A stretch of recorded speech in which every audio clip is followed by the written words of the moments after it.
নমস্কাৰ পৰম শ্ৰদ্ধাৰ শিক্ষাগুৰু ছাৰ বাইদেউসকল আমাৰ ইচিচি প্ৰশিক্ষণৰ এটা বিশেষ ভাল লগা সাধু আপোনালোকৰ মাজত আজি শ্বেয়াৰ কৰিম বুলি ভাবিছোঁ আশা কৰিছোঁ আপোনালোকে ভিডিঅ'টো সম্পূৰ্ণ শেষলৈকে চাব কিয়নো অতিকৈ আকৰ্ষণীয় হ'বলৈ গৈ আছে অৰ্থাৎ এজাক বান্দৰ আৰু এটা টুপি বেপাৰীক লৈ এটা বিশেষ সাধু শিক্ষক শিক্ষয়িত্ৰীৰ দ্বাৰা পৰিৱেশন কৰা হৈছে আৰু আশা কৰিছোঁ আপোনালোকে ভিডিঅ'টো সম্পূৰ্ণ শেষলৈকে চাব কিয়নো অতিকৈ আকৰ্ষণীয় হ'বলৈ গৈ আছে এই সাধুটো তেন্তে বলক আমি সকলোৱে এই ভিডিঅ'টো সম্পূৰ্ণ চাই লওঁ সকলো ছাৰ বাইদেউলৈ নমস্কাৰ আমাৰ গ্ৰুপ নং 4 আৰু 5ৰ তৰফৰ পৰা আপোনালোকলৈ এটি সাধু লৈ আহিছোঁ সাধুটো হৈছে এজন টুপি বেপাৰী আৰু এজাক বান্দৰৰ কাহিনী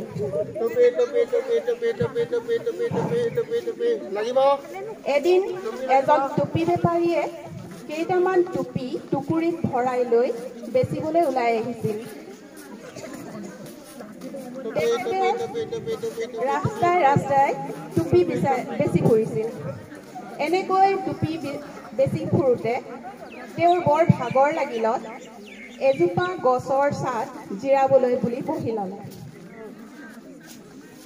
লাহে লাহে তেওঁ আহি সেই গছজোপাৰ তলত টুকুৰিটো থৈ খন্তেক জিৰাও বুলি বহি ল'লে গছৰ সেই প্ৰখৰ ৰ'দত আৰু গছৰ বাহ লাগি টুপি বেপাৰীজনৰ হঠাৎ টোপনি আহিল কিন্তু তেখেতৰ অজ্ঞাতে সেই গছজোপাত এজাক বান্দৰে বাস কৰি আছিল টুপি বেপাৰীজন শুই পৰাত বান্দৰবোৰে আহি বেপাৰীৰ টুকুৰিটোৰ পৰা সেই টুপিবোৰ এটা এটাকৈ চুৰ কৰি লৈ গুচি গ'ল আৰু গোটেই বান্দৰবোৰে আনন্দত টুপিবোৰ নি নাচিবলৈ ধৰিলে এটি বান্দৰে কি আনন্দেৰে দোলনা দুলিছে ডাল ধৰি ধৰি আগে দোলে পিছে দোলে হুৱে দোলে বাৱে দোলে নেজডাল যে লৰাই থাকে তালে তালে নেজডাল যে লৰাই থাকে তালে তালে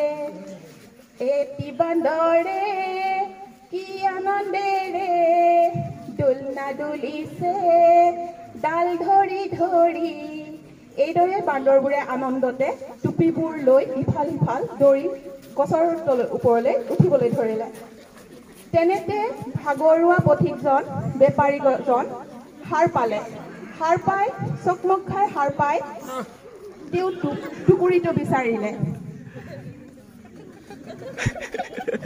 টুকুৰিটোলৈ চাই তেওঁ আচৰিত হ'ল তেওঁৰ টুকুৰিটোত এটাও টুপি নাছিলে তেওঁ ইফাল সিফাল চাই কাকো নেদেখি হুলস্থুল শুনি ওপৰলৈ চালে ওপৰলৈ চাই দেখিলে বান্দৰ এজাকে তেওঁ টুপিখিনি লৈ গুচি গ'ল তেওঁ কি কৰোঁ বুলি মূৰে কপালে হাত দিলে এনেতে বহি বহি তেওঁ এটা হঠাৎ বুদ্ধি খেলালে তেওঁ ভাবিলে মই যি কৰোঁ বান্দৰেও তাকে কৰে নেকি চাওঁচোন বুলি ভাবি তেওঁ নিজে পিন্ধি থকা মূৰৰ টুপিটো খুলি মাটিলৈ দলিয়াই দিলে আৰু এই কাৰ্য দেখাৰ লগে লগে বান্দৰবোৰেও নিজৰ মূৰত পিন্ধি থকা টুপিবোৰ এটা এটাকৈ তললৈ দলিয়াই দিলে আৰু এই চেগতে বেপাৰীজনে ধুমাধুম টুপিবোৰ টুকুৰিত ভৰাই লৈ সেই ঠাইৰ পৰা ৰাওনা হ'ল তেওঁ ভাবিলে উপস্থিত বুদ্ধিৰ দ্বাৰা আজি মোৰ দিনটো ভালে ভালে পাৰ হ'ল ধন্যবাদ